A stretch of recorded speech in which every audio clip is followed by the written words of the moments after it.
Bisul yang menentukan peperangan. Suatu ketika, diketahui oleh pasukan Muslim, ada pasukan dari Persia yang berjumlah 100.000 prajurit, yang mengancam kaum Muslimin. Tidak hanya jumlah pasukannya yang besar, senjata yang digunakan pun termasuk paling ditakuti. Bersama mereka, ada para pemimpin perang yang merupakan ahli perang pada masa itu. Amirul Mukminin pun mengirimkan Sa'ad bin Abi Waqqas, orang yang dijuluki singa yang menyembunyikan kukunya, bersama pasukannya, yang jumlahnya jauh lebih kecil. Dengan tombak, panah dan pedang mereka, mujahid ini siap menghadapi pasukan Persia yang sangat kuat dan tangguh. Ketika hampir kedua pasukan itu bertemu, Sa'ad bin Abi Waqqas belum berniat menyerang. Dia menunggu arahan Amirul Mukminin yang mengirimnya, yaitu Umar bin Khattab radhiyallahu anhu. Amirul Mukminin pasti mendiskusikan segala sesuatu dengan sahabat lainnya, sebelum memutuskan segala sesuatu. Diyakininya, keputusan itu pasti akan menghasilkan keputusan yang terbaik. Lalu datanglah surat dari Umar bin Khattab radhiyallahu anhu. Wahai Sa'ad, janganlah engkau terpedaya di hadapan Allah, hanya karena engkau disebut-sebut sebagai paman dan sahabat Rasulullah. Sungguh tidak ada kelebihan hubungan keluarga antara seseorang dengan Allah, kecuali dengan bertakwa kepadanya. Semua manusia baik yang terhormat maupun yang di posisi paling rendah, posisinya pada pandangan Allah tidaklah berbeda. Allah Tuhan mereka, sedangkan mereka hambanya. Mereka memang tidaklah sama dengan hal kesehatan, namun akan beroleh sesuatu yang pernah engkau lihat pada Rasulullah. Sejak beliau diutus sampai meninggalkan kita, pegang teguhlah itu pula, karena itulah jalan yang harus diikuti. Tulislah kepadaku segala keadaan kalian, bagaimana kedudukan kalian, dan di mana pula posisi musuh terhadap kalian.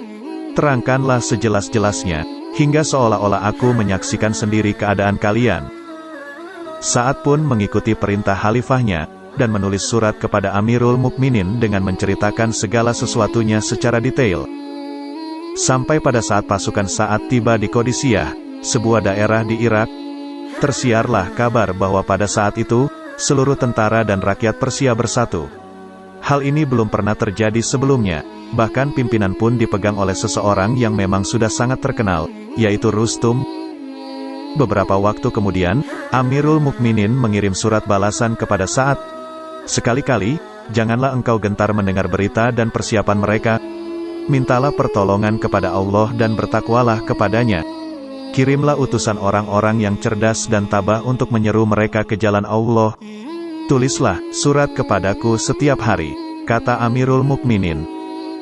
Sa'ad pun terus mengirim surat kepada Amirul Mukminin, yang menyampaikan bahwa Rustum telah menduduki Sabat dengan mengerahkan pasukan gajah dan berkuda, serta memulai bergerak menuju kaum muslimin. Umar membalas kembali surat Sa'ad, yang berisi arahan untuk bersabar dan tabah di jalan Allah. Tidak lupa diarahkan, agar Sa'ad mengirim utusan kepada Rustum, untuk menyeru kepada Islam dan beriman kepada Allah. Dan hal itu pun dilaksanakan dengan baik oleh Sa'ad.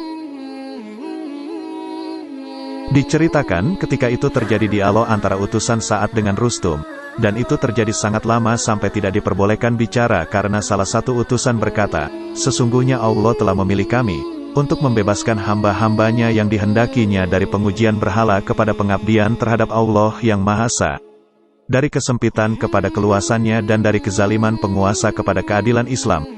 Siapa yang bersedia menerima itu dari kami terima pula kesediaannya dan kami biarkan mereka. Tetapi siapa yang memerangi kami perangi pula mereka, hingga kami mencapai apa yang telah dijanjikan oleh Allah. Para utusan kembali kepada Sa'ad bin Abi Waqqas, dan menyampaikan bahwa tidak ada pilihan selain berperang. Sa'ad pun menangis. Tangisannya bukan karena takut dengan banyak jumlah pasukan Persia. Saat itu Sa'ad sedang sakit parah sehingga ia sulit bergerak. Tubuhnya dipenuhi dengan bisul sehingga ia tidak dapat duduk, apalagi untuk menaiki punggung kudanya, dan terjun ke medan pertempuran yang sengit bersimbah darah. Jadi Sa'ad berharap, perang itu dimundurkan, agar akhirnya sembuh dan ikut berperang layaknya seorang prajurit. Tetapi Rasulullah tidak pernah mengajarkan sahabatnya untuk berandai-andai, jadi bangkitlah Sa'ad dengan di hadapan tentara yang dipimpinnya, dia berkata sambil mengutip wahyu Allah. Dan sungguh, telah kami tulis di dalam Zabur sesudah kami tulis dalam Lauh Mahfuz, bahwasanya bumi ini dipusakai hamba-hambaku yang soleh. Quran Surat Al-Anbiya ayat 105.